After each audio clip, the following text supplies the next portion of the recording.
So for a lot of pastors and teachers and preachers, a lot of these people, they talk about sin a lot. And what I mean by that is they talk about sin like a lot. Just so much about sin. Like, I've heard some preachers, and, I hear them, a lot over and over, week after week, month after month. And it seems like, to some people, being a Christian is not about knowing God. Being a Christian is not about faith in Christ. Being a Christian is not about experiencing what the world and life is like through the Holy Spirit. Instead, Christianity is about not doing bad things. And that's all it really comes down to. And I don't want to be that guy. Though if I'm fair, I actually feel like there are some arguments to talk about sin a lot. You see, the Bible tells us that sin is something, that which we do, that is off of what God made us to be. God made us to be a certain way. He created us in a specific, for a specific purpose, for specific things. He made us to be who we are. And when we don't do that, when we deviate from what we're supposed to be, that's called sin, and that hurts us, and it hurts other people. And I think, on a certain level, like, we should be talking about sin, at least somewhat, because, for the same reason why you see wet paint signs. Or, you're driving down the street and it says, slow children playing. Like, there's different ways of warning us that, hey, here's this bad thing, it's going to hurt, and that's the way it is. Although if I'm being, like, really, really fair, like, totally honest, that's not the reason why most preachers or many preachers talk about sin all the time. I mean, the easiest way to control people is by making them feel bad. Shame and guilt, incredibly easy to weaponize, incredibly easy to manipulate people. I mean, if you can tell people, hey, you're bad, and I can fix it, but only if you recognize that you're bad all the time, forever, and you should never feel good because you're bad, well, then I can get you to believe anything. I can get you to do anything. I can get you to put a lot of money in the offering plate because you want to make sure that your place is available to you that makes you not bad. So to be fair, there's also some really bad reasons to talk about sin, and that happens too. So you got to see the struggle. Like, we should have a conversation about sin, for the wet paint principle, but you don't want to talk about it too much because, you get to a point where it's very manipulative, and we don't want that. So that said, let's talk about sin in a way that is hopefully not manipulative, but does shed some light on who we are as people, and much more importantly, who God is as the one who made us. And to talk about sin, we need to tell a story involving our perhaps earliest spiritual forefather, Father Abraham. So shortly after God calls Abraham into a relationship with him and says, hey, I would like you to, be mine, and made the promises that, you are going to be the father of many nations, and your sons and daughters are going to, outnumber the stars, and I'm going to bless the world through you. Shortly after that, God told Abraham and his wife Sarah to go around and kind of travel. It wasn't really a vacation. It was more sort of a going around and seeing what the world was like. And they stayed there for short amounts of time, but they weren't ever supposed to just really settle there. But eventually, it feels like the understanding was at some point they were going to settle. And so that's how it happened to be one day that Abraham and his wife Sarah end up in a land called Gerar, where there was a king named Abimelech. Now, Abraham was a great many things, but stupid was not one of them. And Abraham, as he'd been traveling, discovered one of the oldest problems with humanity. We really struggle when it comes to people that are not like us. People who maybe don't act like us, people who weren't born when we were born, people who don't maybe look like us or don't sound like us. People really struggle with this concept. Like, if you're foreign, if you are an immigrant, if you're new to a place, humanity struggles with being welcoming and caring and seeing that we are all, human beings. And so Abraham realizes, hey, everywhere I go is a dangerous situation. And for whatever reason, when he gets to Gerar, he is very, very afraid. He's afraid of what will happen if people decide that they want to do something to him, because he realizes, I have, no real backup. I have no real, I can't fight people off. And he looked at his wife, and he saw his wife was beautiful. And he thought, if somebody wants to just take her from me, it would be really simple for them to kill me, take her, and now we're done. And it's not just, if you're Abraham, you're not just thinking about yourself, you're also thinking about what God has promised. God has said he's going to do his mighty work, through your family. If you're dead, that can't happen. If your wife is no longer your wife, it definitely can't happen. And so Abraham looks at the situation and says, I need to do something here to protect myself. And so Abraham comes up with this plan. He says, okay, here's what I'm going to do.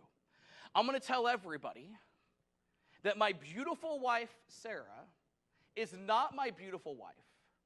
Instead, I'm going to tell them that this is my beautiful sister, Sarah. And that way, if somebody comes along and wants to take her from me and have her for their very own, at least I'll be safe. Abraham was a great many things. Chivalrous was not one of them. And while we're here, caring for others was not one of them. Decent as a human, not one of them, which is a little ironic because, the Jewish people hold Abraham up as this wonderful example of ethics and faith, and yet he does stuff like this. And also then the Christianity does the same thing. You can read it in the New Testament that, Abraham is this wonderful example of faith, and we get kind of twisted what that means. We'll talk about that eventually. But what's interesting is Abraham comes up with this plan. And I don't know if he thought that, suitors would be, lining up for his beautiful sister. I don't know if they maybe did. But the first one to show up was Abimelech, the king. Now, Abimelech acted like kings did/do. He said, man, this is something that I want, and no one can tell me no, because this is who I am as a person. And he looked at Sarah and he said, well, there's a foreign lass. Not sure what she's like. Let's take her home with me. And so as it happens, that's exactly what transpires. Abimelech shows up, tells Abraham, hey, listen, I would like your sister to live with me. Abraham, being the courageous gentleman he is, says, yeah, okay, no problem. And Sarah is taken to the palace of Abimelech. Now, everyone in this room knows what Abimelech was going to do. We all know that. But strangely, that night, Abimelech didn't. I don't know if he was tired. I don't know if he was stressed out, being the most powerful person in the kingdom where he can have everything he wants. It's very stressful. I don't know, but he just decided to go to sleep. And in the middle of the night, he has a dream in which God himself speaks to him. God talks to Abimelech and he says, hey, listen, man, you're basically going to die, and I'm going to destroy your kingdom because of who you have in your house. You took another man's wife. You're not supposed to do that.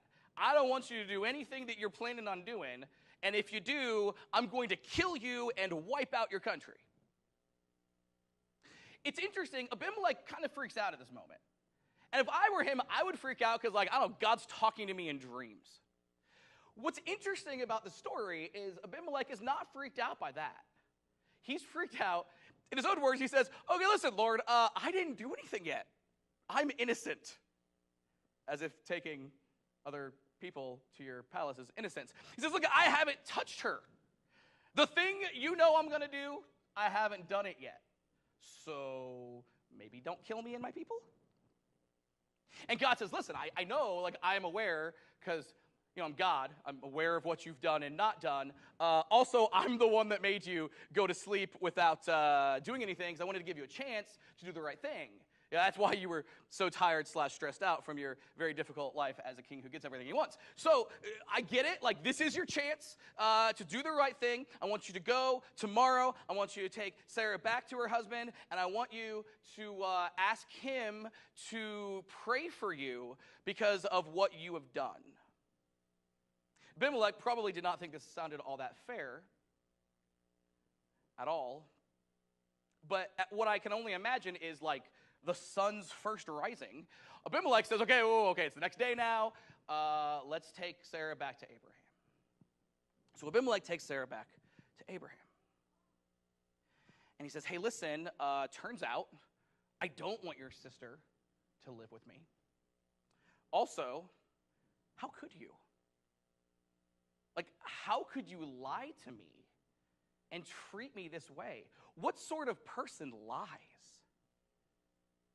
I like to think at this point that Sarah is like chuckle snorting. What kind of person lies? What kind of person gives away his wife? And Abimelech says, hey, listen, please don't do that. He says, also, by the way, Abraham, I didn't do anything to you. My people didn't do anything to you. We are totally innocent here. What are you doing? And I like to think at that point that Sarah was having a really hard time not laughing out loud. Doubling over, because not only is Abraham awful, but Abimelech is now claiming innocence. And what Abraham explained was really interesting. Abraham actually explains, he says, listen, so you and your people are all godless. He starts with an insult because, like I said, Abraham's a great many things, but a decent person is not one of them. He says, look, y'all are terrible. I was really afraid of what you were going to do. He says also, like, by the way, it's like she is technically my sister. Like, if you go, like, we share a dad, and so she's technically not lying technically. And also, while we're here, this is what I've done everywhere, man. I've been traveling all over the place, and I get scared a lot. And so I just always tell Sarah to just say that she's my sister so that anyone can take her. Which is interesting because you'll hear other people in your life do this too. Like, how could you how could you do that terrible, stupid thing? And they explain to you, well, I've always done this terrible, stupid thing. As if always doing a terrible, stupid thing is an excuse to, in the future and in the present, continue to do terrible, stupid things. Abraham, he has that excuse down pat. And Abimelech says, okay, fine, look. I got to make this up to you. I want to make sure that God doesn't wipe me and my people out, sort of my responsibility as king. So here's what I'm going to do. I'm going to give you any amount of land you want out here. I'm going to give you whatever amount of animals and timber and all the stuff to build a house. Just go and leave me alone. You can live here. It's fine. It's fine. And then he turns to Sarah. This is one of my favorite parts of the whole story. He turns to Sarah and says, hey, look, here's 1,000 pieces of silver. Give it to your brother. That way you could start over. And Abimelech walks away. Now, here's the epilogue to the story. It's really fascinating, strange. By the way, if you're thinking this is a really weird story, I know, believe me, I'm telling it. So, the epilogue to this is really odd. So Abraham, who, for whatever reason, is still, well, I should pray for that guy, prays to God on his behalf, and it ends happily for Abimelech. As it turns out, plot twist, Abimelech's wife was actually barren. And when Abraham prayed, God healed that. And so Abimelech could actually have a child. And now Abraham and Sarah have wealth and a place to live. And everyone ends up happily. The end. Now, we started by talking about sin. We started by talking about, one of the things we mentioned is that, God has made us to live in a certain way. And when we don't do that, we end up hurting everything, like ourselves. We end up hurting other people. We end up hurting the world around us. And in the story, I think we see exactly what the human condition is when it comes to sin. Let's start with Abraham. I cannot think of a single good thing Abraham does in the story. I mean, I suppose he went to the place God told him to. But if you go to a place God tells you to and then you do everything wrong, I don't know that counts. I don't think we give him credit for that. Everything Abraham does is selfish. Everything he does is insulting to the people around him. He has absolutely no respect for anybody. He has no respect for his wife. He has no respect for the people whose land he is in. He has no respect for any human being other than, I'm not even sure he respects himself. I don't know how the guy slept at night. being like, yeah, okay, my wife's over there and taken, and I'm just going to lie about it. Like, he don't even think he has like self-respect. There is nothing about Abraham that is in any way good. And that comes, as we have already mentioned, that comes from fear. And there is absolutely no cause in the story for Abraham to be afraid. God has promised to Abraham, listen, you are going to be the father of a nation that the stars are bigger. There's more people than stars. You're going to be, you're going to bless the world. I'm going to give you all of these things. God has made that promise, okay? God has given him those assurances. If Abraham has any faith at all, he should know I'm not going to get murdered and Sarah's not going to get taken forever. And yet, out of fear that he could get murdered and Sarah could get taken forever, he does something horrible to Sarah. He does something bad to Abimelech and his people. And the whole story is a mess. Now, Abimelech is a little bit less bad. Okay? I would like to give Abimelech credit for the fact that he responds to God absolutely faithfully. God says, hey, listen, give the lady you stole back. Do that and, welcome them and do all that. And he answers, and that's good, and you don't see any argument. You see a little bit of, like, protesting that I'm innocent, but you don't see any argument like, oh, no, she's mine. Like, he seems, by all accounts, a good dude. When he makes restitution with Abraham and Sarah, he's very generous. Like, he gives them land, and he gives them stuff, and he gives them animals, and he gives them, money. Like, he's a good guy in that perspective. And so, like, we're going to give him a couple of bonus points in the game of counting his sins and say, like, okay, he did some good stuff. But also, he stole a lady. So that sort of cancels all that out. That's a net negative when you steal somebody. And I'm glad that God, made him too tired to rape Sarah. But the good news is, that was good news for Sarah, but the bad news was he was totally going to rape her, and that was going to be the way it was. So let's not give him too much credit. He was also pretty bad. Net negative. So we see sin in that way. We see, God did not create Abraham to be the way he was being. He did not create Abimelech to be the way he was being. So we can learn, okay, sin is bad. So the question is, I have said, this whole story we can learn about sin. So the question is, how can we learn about sin from Sarah? And the answer is this. Sarah gives us maybe the most valuable lesson of all. As far as I'm concerned, Sarah is 1,000% innocent of everything. Now you could argue that. I'm going to argue with the argument before you make it. Sometimes you'll hear, well, Sarah went along with a lie. But when we understand, like, the power dynamics of ancient marriages, and when you understand that, like, you look at, like Genesis chapter 3, and, like, it's been interpreted by Hebrew people for forever that, like, the big problem is that, like, Eve didn't do what her husband wanted. Like, Sarah was just trying to be a good wife. Like, she was trying to do what she believed God wanted her to do, what culture taught her to do. She was simply doing what was in her culture, in her eyes, everything. She was trying to do what's right.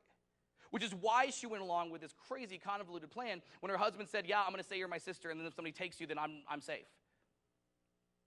She went along to the best of her ability to submit to her husband in a way that she thought was right. So I'll be honest, like, I guess we could, like on a technicality, we would say, like, well, she should have spoke up. But look, like,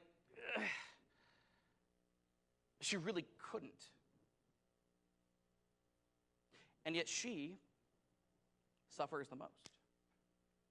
She suffers far more than Abraham. She suffers far more than Abimelech. By her husband, by the people around her, she's treated like an object, as a commodity. She's treated like a thing. The dignity that God has given her is stripped from her. And Abraham's excuse is, yeah, I do this all the time. Which means this is not the first time this has happened to Sarah. It's just the first time we read about it in a story with a miraculous dream and in Abimelech and in a home. Who knows what's happened before? You see, what we learn is pretty simple. All of us, at different times, are like each of these characters. All of us. Sometimes we are like Abraham, and everything we do is stupid and wrong and hurtful. And you know what happens when that's us? We hurt people. And sometimes we're like Abimelech. Sometimes we do some good stuff, but we do some bad stuff. And when we do that, our good stuff does not outweigh our bad stuff. It just doesn't. And so we end up hurting people. And maybe hardest for all of us to kind of accept, like for all of us, it's hard for us to accept because we live in a world where we believe that there's cause and effect. Where something bad happens, I must have done something. Very often, sometimes we are like Sarah, and we do nothing wrong. And we do absolutely our best to live within the situation that our world is in. And we do nothing wrong. And we do our best. And we are kind, and we are generous, and we do exactly what we believe God has told us to do. And when push comes to shove, we are hurt. This is the way sin is. If we are totally bad all the time, we hurt people. If we're good and bad mixture, the bad is not canceled out by the good, and we hurt people. And even if we do everything right all the time, we're hurt. This is sin. This is the human condition. And that's why sort of the weird epilogue ending to this is so valuable for us to see. You see, I don't see as an epilogue God just thumping Abraham. I don't see him condemning Abimelech. I certainly don't see him shaming Sarah for, existing. Instead, God offers grace. God offers love and kindness. For Abraham and Sarah, it was in the form of wealth and land and a home. For Abimelech, it was even better, We didn't even know about his wife's ailment. By the way, let's not forget about her. What'd she do? She's hanging out at home, and here comes her husband with a new lady. Anyway, so Abimelech can now have a child, several children, many children. We, in our condition, hurt. We hurt ourselves. We hurt other people. We are hurt by other people. That's like a default state that people are in. And God's default state, when he looks at us, is to love us, is to show compassion, is to forgive, and is to bless us. This is the truth about sin. We hurt other people. We hurt ourselves. We are hurt. And in response, the God who is love and light and life offers us the gift of kindness and mercy and grace so that we can get up and dust ourselves off and try to do better. Now, if what I said is true, I would expect to see this in the life and ministry and teachings of Jesus. Because as we have been discussing all year, and as we will continue to discuss forever, Jesus is the actual truth about God. He is the image of the invisible God. Jesus is God in the flesh. He is the one who teaches us who God is in an everyday setting. Okay? And so if this is true about sin, if this is true about God, we should absolutely see this played out in the ministry of Jesus. So one day, Jesus, very early in his ministry, is collecting disciples. Not like Pokemon or baseball cards, but he's going around, he's finding, different people who will be able to follow him and be his apostles. He's looking for people that he can build his church, his kingdom here on earth through. And so one day he's going by on the street and he sees the collection booth of a tax collector. That tax collector was named Matthew. And as tax collector, as we've discussed over and over and over, tax collectors were literally the worst of the worst. No one is worse than the tax collectors. I don't think the tax collectors would argue that. The tax collectors knew we are selling our souls to make money. They knew that. They knew we are selling our souls to the empire to make money. They are well aware of the bargain that they have made. And believe me, everyone else is well aware of the bargain that they have made. So they are hurting themselves. They are hurting other people. They are hurting people even if they are innocent. And so Jesus comes along to this tax collector named Matthew. And he says to Matthew, hey, listen, man, I would love it if you were my disciples. I would love it if you just left what you were doing and followed me. And I got to tell you that sort of deserves its own sermon. We'll get there another time, probably. I mean, to go to literally the worst sinner of them all, and Jesus say, no, I would like you to follow me. I'm going to show you that grace. I'm going to show you that mercy. I'm going to let you pick yourself up, dust yourself off, and do better. I mean, that's incredible. And Matthew appreciates that. He gets it. And so he says, listen, Jesus, I'd love to follow you, but before we do that, listen, I would love for you to meet my friends. I got all sorts of friends who are all objectively terrible people. Like that, like we sort of run in flocks. Like it's just a herd of, just like a horror show. Like it was just a herd of terrible people. So like, let's have the whole herd over for dinner. I would love for you to meet them. You can talk to them about who God actually is, who they can actually be. Let's do that. And Jesus says, man, that's a great idea. I would love to meet those people. I would just love to do that. And so they have this dinner party. I don't know what they had, probably not pork chops. And they have this dinner. And Jesus is there, and the religious leaders come along. And they see what's going on, and they realize Jesus is a rabbi. Now, this point was very early in Jesus' ministry, okay? We haven't had a lot, if really any, run-ins between the religious leaders and Jesus. They're not upset with Jesus because he's teaching weird stuff or different things. And then that's not what they're upset about. What they're upset about is here's this guy that they know is a rabbi. He has disciples. And he's hanging out with tax collectors. He's hanging out with prostitutes. He's hanging out with just the people in society that everyone has decided are just irredeemable. And say, hey, Jesus, what in the world are you doing? Like, we don't know each other well. Hopefully this is not a harbinger of things to come. It was. Hey, Jesus, what are you doing? Like, what's the story? And in Mark chapter 2, this is what we read. Jesus told them, healthy people don't need a doctor. Sick people do. I have come to call not those who think they are righteous, but those who know they are sinners. Here's the thing with Jesus. This illustration, I want this illustration to be seared into our brains. Okay? When Jesus hung out with the worst people in his culture and his world, his illustration was like a doctor hanging out with sick people. Yeah, absolutely. Those people did bad things. Absolutely. Yeah, they did not live the way God wanted them to. They deviated from the way God had created them to be. And because of that, they were hurting. They hurt other people. They hurt themselves. They put hurt out into the world, and it had the domino effect, it had the ripple effect, all of that. Yes, they had done that. They were perpetrators of sin and spiritual violence against other people. And Jesus looked at them and said, I know, but they're also victims.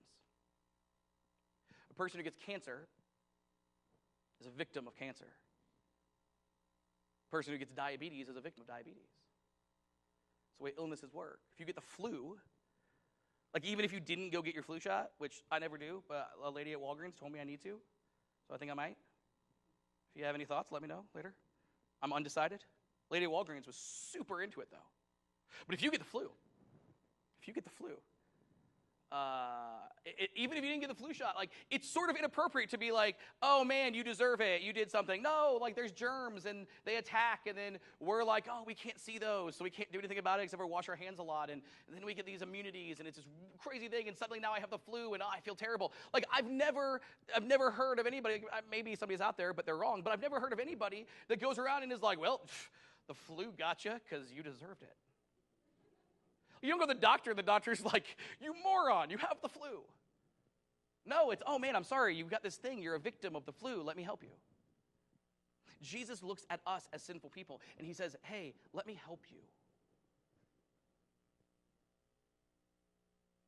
Now, we've seen it in the story from the Old Testament. We've seen it from the ministry of Jesus. And the early church struggled with this. They did. For the same reasons we struggle with sin. And so when the Apostle Paul was writing to this church that was very, very divided, between Jews and Gentiles, between this religious concept, between this racial concept, between this cultural concept, all of this stuff, when they were very divided, he said, listen, we've got to understand who we all are as people. And he drives home a point that I've sort of repeated again and again and again, but here's what he says in Romans chapter 3. Paul says this. He says, we have already charged that all, both Jews and Greeks, are under the power of sin. That should be seared into our minds too. We are under the power of sin. There is no distinction, since all have sinned and fall short of the glory of God. They are now justified by his grace as a gift through the redemption that is in Christ Jesus. Here's what Paul is saying, okay? Absolutely everyone is two things. They are a victim of sin, and they are a victimizer of sin. They are impacted by the sins of others through no fault of their own, and they themselves victimize and hurt other people who through no fault of their own just happen to be around them. We are under the power of sin. We have sinned and will sin. And then we see God's response. Justified. We are now, they are now, we are all now justified by his grace as a gift through the redemption that is in Christ Jesus. We all sin. We're all hurt by others' sins. And we were all shown blessings and mercy and grace through the gift of Christ. This morning, we're in our third week of our series called Equal in All Things. And as we talk about this book of Romans, and unpacks all of these things, we learn a lesson that we need to learn. And, you know, we talk about sin a lot, and it seems like we miss the mark over and over and over, which is super ironic. And our third lesson from the book of Romans is this. Humanity's default is to sin. God's default is to show grace, mercy, and love so we can keep trying. Humanity's default is to sin. God's default is to show grace, mercy, and love so we can keep trying. Real quick, guys. I'm not a huge fan of talking about a lot of these things specific. I think every time I talk about Jesus, I'm talking about sin. I'm talking about God's solution to sin. But sometimes people want to hear about, like, more specifically with sin. I don't always like talking about it. So let's just get this all out here. 3 things we got to take away out of here. The first thing is there's never any room for spiritual arrogance from any of us. Because I don't care how holy you are. I don't care how devout you are.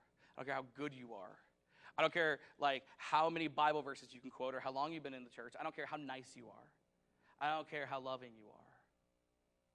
You also hurt other people when you sin. And you do sin. And I don't say that to make you feel bad. I don't say that to manipulate you with shame or guilt. I tell you that because it's the truth. And we need to see ourselves as we are and recognize, look, okay, we do bad things. We all do. And so what that means is that there is always room for repentance. There's always room for growth. There's always room for change. There's always room for us to evolve. And that's healthy, and that's natural, and that's good. And before we move on, I want you to not hear, I'm not telling you that you're all bad. That's not what I'm saying. Like, if you walk away thinking that, like, I have done my job so poorly, you're not all bad. And anybody who tells you, well, you're just all bad, you were born real bad, and you're all bad, and God thinks you're bad, those people are not telling you the truth about Jesus or God or the scriptures. Those people are not telling you the truth. Don't listen to those people. You're not all bad, but you sin. You're kind of bad. And we all can do better. And so we should never think we're better than anyone else. The second thing is we just need to apply this principle to other people. You see, the easiest thing in the world for me to do, if I think that I am really good, is to condemn other people. But when I recognize that I hurt other people too,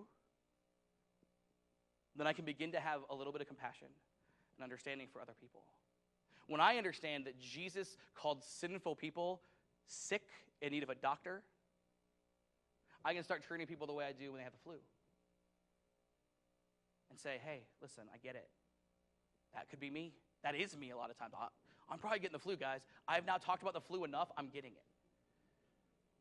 But like when we look at other people, we cannot say, oh man, I'm better than you, and judge them and say you are irredeemable. You know, Abraham's terrible, okay? There's nothing good in Abraham in the story we read. And yet Abraham does a lot of awesome stuff because God uses Abraham to do awesome stuff. And we can start seeing that, well, once the doctor shows up, things can change. That people are not all bad. We can start showing compassion and mercy and grace to other people and not condemning them and not feeling like they're just the worst ever. We can start listening and hearing why they are in the position they're in. Now, I don't want you walking out of here hearing, well, Drew said, listen, that all the sins are equal.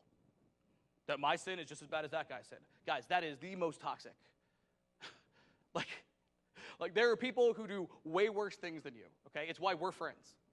Like, just say it. Like, there's a lot of horrible stuff that goes on that you haven't done. Like, don't make anybody feel like, well, you're the same as a genocidal maniac because you sin the same. Oh my goodness, did Jesus not say that? Ever.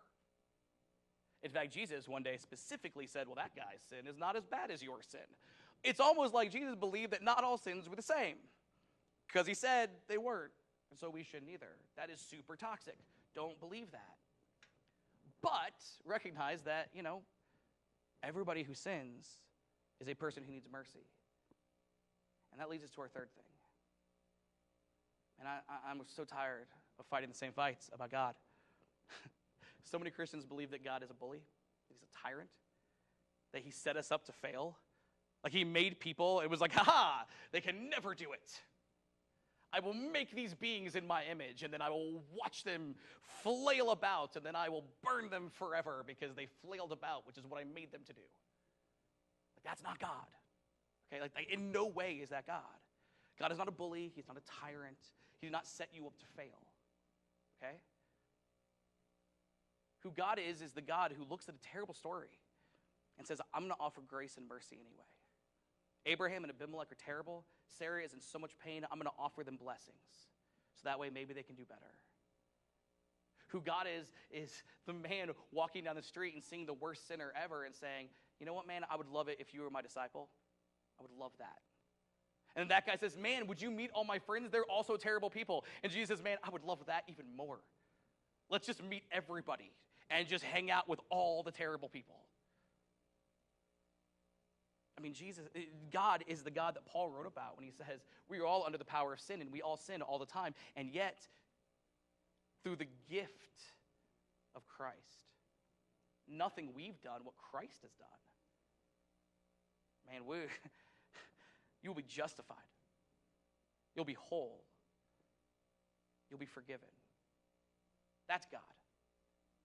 God looks at our sin and says, okay, I know what I can do with that. I can love them. I can forgive them, and I can help them to do better.